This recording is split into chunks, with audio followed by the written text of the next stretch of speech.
কুষ্টিয়ায় খোলস ছেড়ে বের হওয়ার চেষ্টা করছে দীর্ঘদিন ঘাপটি মেরে থাকা চরমপন্থী সন্ত্রাসীরা। বিশেষ করে ঠিকাদারি কাজের নিয়ন্ত্রণ নিতে সরকারি দপ্তরে গুলি, কাজের সাইডে বোমা হামলা চলছে। এসব ঘটনায় বাড়ছে উদ্বেগ ও আতঙ্ক। কুষ্টিয়া প্রতিনিধি শরীফুল ইসলামের পাঠানো তথ্য ছবি নিয়ে ডেস্ক রিপোর্ট।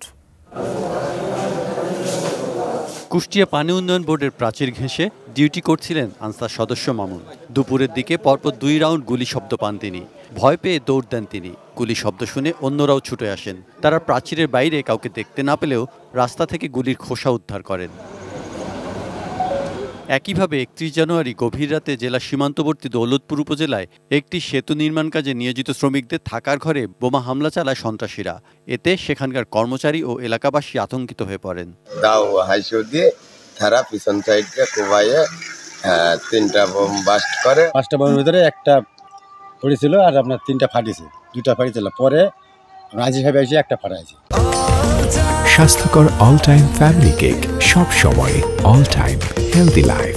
সম্প্রতি সামাজিক যোগাযোগ মাধ্যমে ছড়িয়ে পড়ে একটি ভিডিও ফুটেজে দেখা গেছে অস্ত্র হাতে কয়েকজন সন্ত্রাসী গুলি ছুটছে।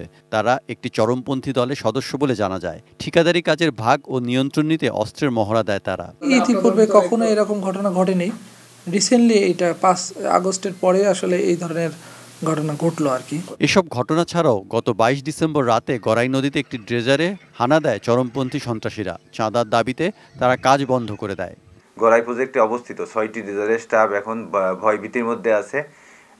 এই ভয়ভীতির কারণে ড্রেজিং কাজ মারাত্মকভাবে বাধাগ্রস্ত হচ্ছে। সচেতন নাগরিক সমাজ মনে করে এদের কঠোর হাতে দমন করতে না পারলে উন্নয়ন কাজ থমকে যাবে, নিরাপত্তা আসবে না জনজীবনেও। যারা সন্ত্রাসী কার্যক্রম চালাচ্ছে বা চাঁদাবাজি বা দখলবাজি যারা করছে তাদেরকে প্রতিহত না করলে আগামীতে আরও ভয়াবহ রূপ ধারণ করতে পারে বলে আমরা মনে করি। এসব ঘটনা আমলে নিয়ে তদন্ত করছে পুলিশ। গুলির ঘটনায় বেশ কয়েকজনের নাম পরিচয় মিলেছে বলে জানালেন এই কর্মকর্তা।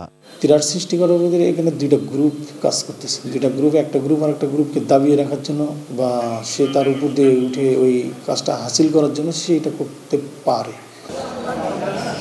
সৈকত Dasgupta, desk report, ATN news.